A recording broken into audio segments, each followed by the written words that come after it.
우리가 지금 하나님의 사람들이라고 하는 큰 주제를 가지고 생각을 하고 있는데, 어제는 아브라함에 대해서 함께 생각을 해보았습니다. 오늘은 이스라엘의 제2대 족장인 이삭에 대해서 생각을 해보려고 합니다. 이 이삭은 네 족장 가운데에서 성경에 기록된 기사가 가장 짧은 것으로 알고 있습니다. 여러 곳에서 산발적으로 단역이나 아니면 조연급 정도의 수준으로 이렇게 나오고, 이삭 개인에 대해서 전적으로 나오고 있는 부분은 26장 한 장에 불과합니다. 그래서 이삭을 제대로 보자고 한다면 이 26장을 보는 것이 정상입니다. 이 시간에 한번 간단하게 26장을 한번 살펴보고 오늘 우리 본문을 생각을 해보도록 하겠습니다. 26장을 한번 보십시오. 이 26장에 나타나고 있는 이삭의 모습은 악을 악으로 갚지 않는 온유와 평화의 사신으로 나타나고 있는 것을 볼 수가 있습니다. 1절을 보십시오. 아브라함 때에 첫 흉년이 들었더니 그 땅에 또 흉년이 들매 이삭이 그랄로 가서 블레셋 왕 아비멜렉에게 이르렀더니, 이렇게 나옵니다. 여기 보면은 그 아브라함 때 첫 흉년이 들었다라고 하는 말이 아브라함의 전생애 가운데 딱 한 번 흉년이 들은 것을 말하는 것이 아니고, 이 가나안 땅은 척박하기 때문에 흉년이 자주 들었습니다. 종종 이렇게 흉년이 들었는데 특별히 아주 큰 흉년이 들었다는 것입니다. 다른 지방으로, 다른 곳으로 옮겨가지 않으면 안 될 정도로 큰 흉년이 아브라함 때 한 번 있었다라고 하는 것인데, 그때가 언제입니까? 창세기 12장에 나오는 애굽으로 이렇게 이주하는 그때가 아주 큰 흉년이 들었던 때입니다. 그로부터 약 100여 년이 흘러서 이삭의 때에 다시 한번 그때와 같은 어마어마한 큰 흉년이 들었다라고 지금 말을 하고 있는 것입니다. 그래서 이삭도 역시 애굽으로 내려가기 위해서 그 경로였던 블레셋 땅의 그랄이라고 하는 곳에 잠시 머무는 것입니다. 그때에 이 하나님께서 그 당시 아브라함이 하나님께 전혀 묻지도 않고 그저 육체의 안락을 위해서 먹을 것을 찾기 위하여서 애굽으로 내려갔던, 다시 말하면 하나님께서 애굽에서부터 탈출시켜 주셨음에도 불구하고 다시 그곳으로 내려간 그 아브라함에게 굉장히 꾸짖죠. 그것을 하나님께서 염두에 두셨는지는 모르겠습니다만, 이삭이 애굽을 향하여 가고자 하여 그랄에 머물렀을 때에 이삭에게 나타납니다. 그리고는 그 이삭에게 말을 하죠. 내가 아브라함을 이렇게 축복을 하였다. 너도 말씀을 잘 들으면, 나의 말을 잘 들으면 내가 너에게 복을 주겠다 말씀을 하시면서 애굽으로 내려가지 말고 내가 너에게 말한 곳에 머물러라, 이렇게 명령하십니다. 그때 이삭이 그 말씀을 그대로 받아들여서 이 그랄 땅에 이제 머물게 되는 것입니다.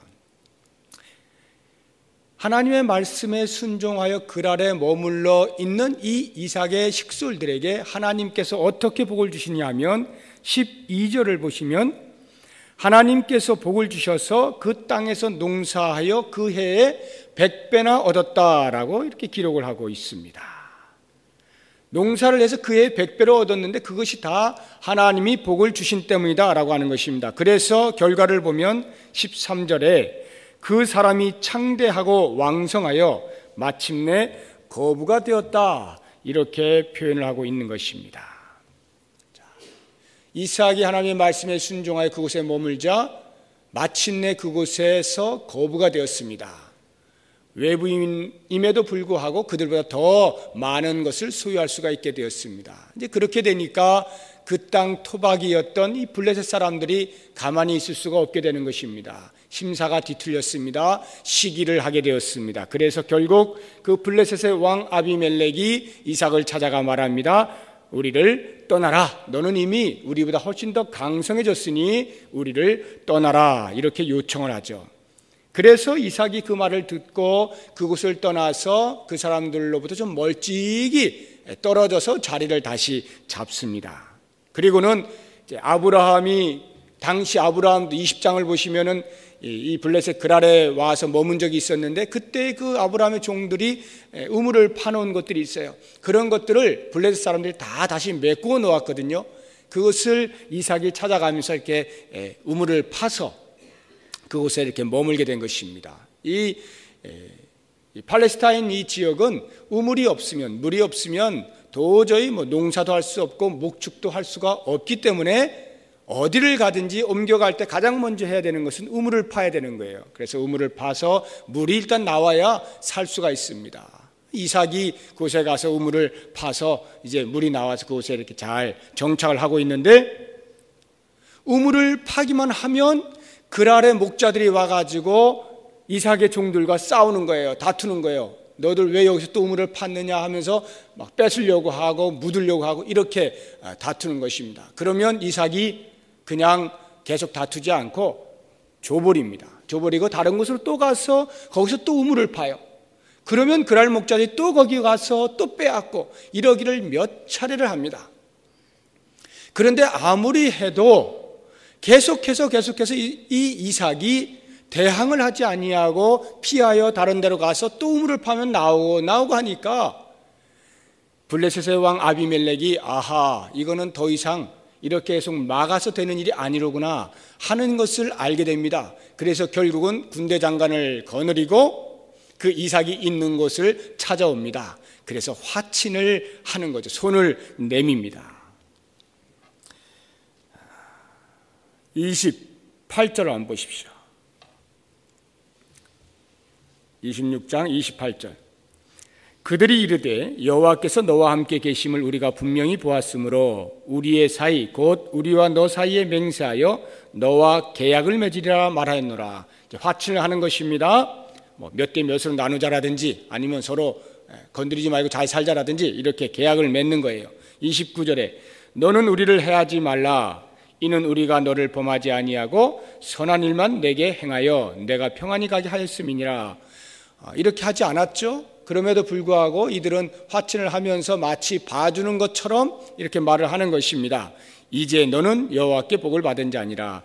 이러한 그 속셈을 다 알면서도 이삭이 어떻게 하느냐 하면 30절에 이삭이 그들을 위하여 잔치를 베풀매 그들이 먹고 마시고 아침에 일찍 일어나 서로 맹세한 후에 이삭이 그들을 보내매 그들이 평안히 갔더라. 이 모습을 보시면은 하나님의 사람의 모습이 잘 나타나 있는데 힘으로 대항하지 않는 것입니다. 오히려 온유함으로 그 대적들을 얻는 모습을 볼 수가 있습니다. 그리고는 결국에는 그 세상 사람들로부터 하나님의 사람됨을 인정을 받고 평화를 만들어내는 모습을 볼 수가 있습니다. 이것이 이삭에게서 우리가 찾아볼 수 있는 하나님의 사람됨입니다. 이것을 좀 깊이 같이 생각을 해보면 좋겠지만 오늘은 이것은 잠시 접어두고 오늘 우리가 읽은 이 본문 22장에 나오는 말씀을 가지고 이삭의 또 다른 한 면, 하나님의 사람됨을 이제 소개를 하려고 합니다. 이 말씀은 어제도 우리가 동일하게 이 본문을 가지고 아브라함에 대해서 생각을 해보았는데 이제 오늘은 이삭의 입장에서 이 본문을 한번 생각을 해보려고 합니다. 정확하게 말씀을 드린다라고 한다면 우리가 읽은 이 본문의 말씀 창세기 22장에 나오는 이삭을 번제로 드리는 이 장면은 아브라함이나 이삭의 어떠한 행동 또는 믿음의 모습을 우리들에게 보여주기 위하여 존재하고 있는 것은 아닙니다. 실제로 이삭을 번제로 드리라 라고 하는 이 하나님의 명령 속에는 단순히 아브라함의 믿음을 시험하고자 하는 것으로 존재하고 있는 것이 아니라 이 사건을 통해서 우리의 구원이, 온 인류의 구원이 어떠할 것임을 그려내고 있는 깊은 신학적 의미가 담겨 있는 사건입니다. 그러나 이것은 이제 굉장히 그 시간을 많이 요하기 때문에 제가 따로 시간을 내어서 그런 신학적 의미에 대해서는 여러분들에게 말씀을 드리기로 하고, 오늘 이 하나님의 사람들이라고 하는 주제를 따라서 사람의 초점을 맞추어 특히 이삭에 대해서 한번 맞추어서 생각을 해보도록 하겠습니다. 그렇다고 하면 이 본문 속에 나타나고 있는 이삭의 모습은 과연 어떠합니까? 우리는 순종하면 당연히 아브라함부터 생각을 합니다만 어쩌면 이삭을 먼저 내세워야 할지도 모릅니다. 이 본문을 보면은 그렇습니다. 이삭은 이제 처음부터 알았는지는 모르겠습니다만 아무튼 점점 시간이 가까이 오면서 그 번제단 위에 올라가서 포승이 되어지는 순간에는 적어도 알았겠죠. 자기 아버지 아브라함이 칼을 딱 들었을 때는 아하, 이것이 지금 내가 제물이로구나 하는 것을 알게 되었을 것입니다. 그렇게 제물이 되는 것을 아는 순간에도 이삭이 저항을 한 흔적을 찾아볼 수가 없는 것입니다. 포박을 당하였기 때문에 저항을 하지 않았다라고도 굳이 생각하자면 할 수 있겠습니다만 이미 포박하는 순간에 뭔가 느끼지 않았겠어요? 그러면 이 당시에 이삭의 나이를 적어도 10대 후반으로 우리가 보고 있는데, 그렇다고 하면 아브라함이 포박을 하는 그 순간에 그것을 뿌리칠 수 있을 만큼의 충분한 힘은 있었던 것으로 볼 수가 있습니다. 그럼에도 불구하고 그대로 포승이 되어진 것을 보면 이 이삭은 자신이 제물로 바쳐질 것에 대한 순종이 있지 않았느냐, 이렇게 볼 수가 있는 것입니다. 그래서 이삭은 항상 신약에서의 예수님을 예표하는 인물로 늘 이야기가 되고 있습니다. 아브라함이 이제 종들을 한쪽에 놓고 이삭과 함께 동행을 할 때에 이삭에게 번제에 쓸 나무를 이렇게 어깨에 메우죠. 그리고 이제 아버지는 칼을 들고 이렇게 갑니다. 이 장면을 가만히 보시면 자기가 그 번제단 위에 올라가게 될, 자기가 타 죽게 될 그 나무를 지고 가는 그 모습 속에서 예수님께서 자기에게 지어진 십자가를 지고 골고다 언더로 가시는 그 모습이 연상되지 않습니까? 그런 면에서 이삭은 언제나 예수님을 예표하는 인물이 되곤 합니다.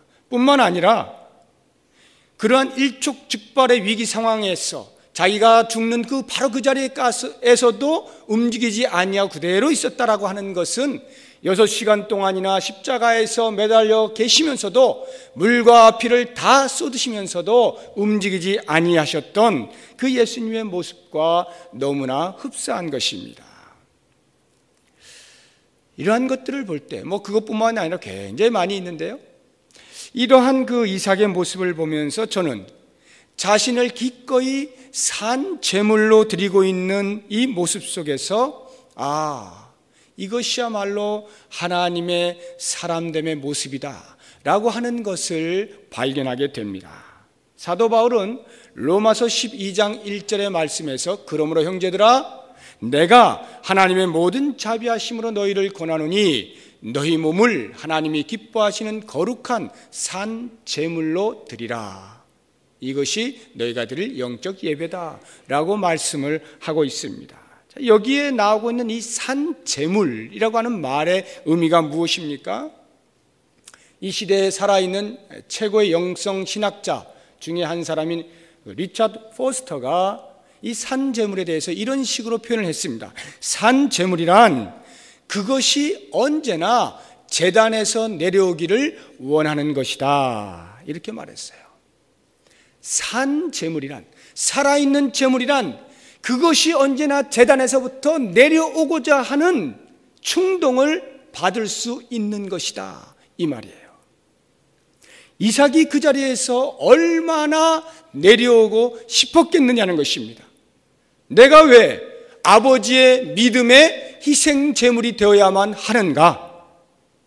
아들을 잡아 죽이는 아버지가 세상 천지에 어디 있는가?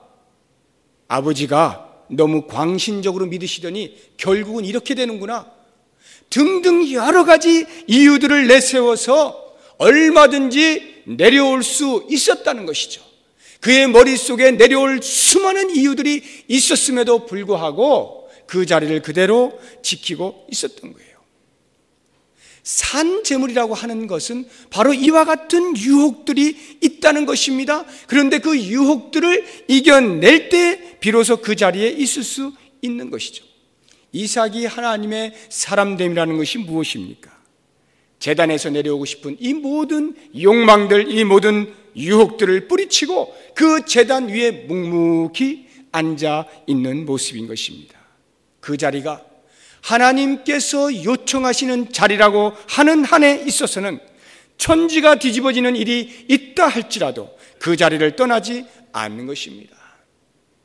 그것이 서로 내 마음에 맞지 않고 내 생각과 다르고 내 스타일과 다르다 할지라도, 온 몸이 뒤틀리고 내 속이 거북하고 빨리 그 자리를 벗어나고픈 간절함이 있다 할지라도, 그것이 주님의 명령이요 그것이 주님께서 원하시는 것이라고 한다면 내가 비록 살아있으나 재물의 자리를 기꺼이 지켜야 한단 말이죠. 만약에 맨정신으로 안 되면 눈을 감고서라도 그 자리를 지켜내야 하는 것입니다. 예수님께서는 겟세마네 동산에서 땀이 핏방울이 되기까지 기도하시면서 그 십자가의 자리를 피하고 싶으셨어요.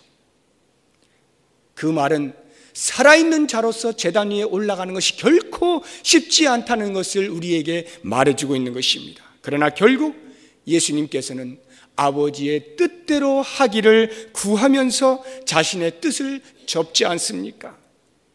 십자가 상에서 엘리 엘리 라마 사박다니, 나의 하나님 나의 하나님 어찌하여 나를 버리셨나이까, 이렇게 절규하면서도 끝까지 그 십자가에서 내려오시기를 거부하시고 마침내는 다 이루었다 말씀하시면서 거룩한 산제물이 되신 것입니다. 사도 바울은 사단의 지배 아래 있는 이 세대 가운데 세상의 방식을 좇아 살고 싶은 우리의 살아있는 기질들을 기꺼이 제단 위에 올려놓고 죽음을 맞이하도록 요청하고 있는 것입니다. 그러므로 우리는 세상을 거슬러서 도도히 선포되어지는 하나님의 뜻이 제단에서 흘러나올 때 그 제단에서 뛰쳐나오기를 원하는 우리의 살아있는 옛 성품들을 꽁꽁 묶어서 제단 위에 올려놓아야 하는 것입니다. 이것이 바로 하나님의 사람됨의 모습인 것입니다. 사랑하는 여러분, 우리는 과연 하나님이 기뻐하시는 거룩한 산 제물로 우리의 몸을 드리고 있습니까? 2008년을 열고 있는 이 신년 새벽에 우리에게 기도의 제목이 되기를 원합니다. 사랑하는 주님, 저의 옛 성품들이 얼마나 많이 살아있는지 잘 알고 있습니다. 그러나 이 살아있는 옛 성품들을 꽁꽁 묶어 주님께서 기름 부으셔서 불에 태워 나의 죽은 모습을 통해서 아름다운 향기의 제물을 받기를 원하신다면 내가 기꺼이 그 자리에 있겠습니다. 내가 기꺼이 그 자리를 지키겠습니다. 2008년 한 해 동안 주님께서 저에게 주시는 죽음의 자리가 어디입니까? 저의 옛 성품을 죽이기를 원하시는 자리가 어디입니까? 그 제단이 어디입니까? 제가 죽어야 할 옛 성품은 과연 무엇입니까? 기도하시면서 그렇게 하나님이 기뻐하시는 거룩한 산 제물로 살아드려서 하나님이 기뻐하시고 하나님이 받으시고 하나님이 사용하시고 하나님의 나라를 이루어 가는 데에 그 신의 성품에 참여할 수 있는 우리 모든 성도님들 되시기를 예수님의 이름으로 축원합니다.